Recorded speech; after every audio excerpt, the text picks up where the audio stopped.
దీన్ని చూసినటువంటి సత్యలోకంలో ఉన్నటువంటి బ్రహ్మగారు చెప్పారు.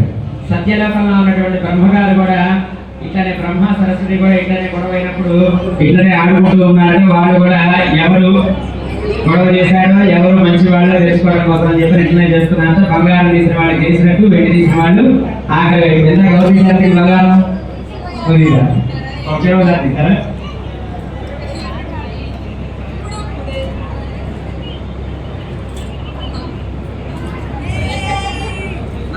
దేవతా